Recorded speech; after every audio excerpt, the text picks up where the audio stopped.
Hello, this is New York and all Union radio stations. Yesterday morning at 4:30 a.m., provisional Confederate troops opened fire at Fort Sumter in Charleston Harbor, South Carolina, eventually leading to surrender after more than a day of fighting. One soldier was killed.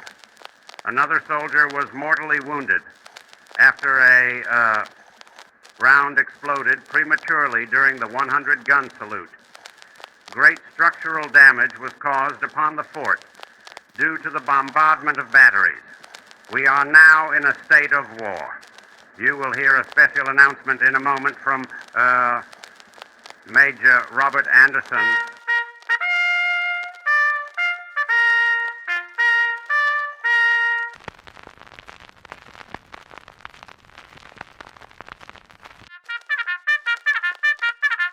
Having defended Fort Sumter for 34 hours until the quarters were entirely burned, the main gates destroyed by fire, the gorge walls seriously injured, the magazine surrounded by flames, and its doors closed from the effects of heat, 4 barrels and 3 cartridges of powder only being available, and no provisions remaining but pork.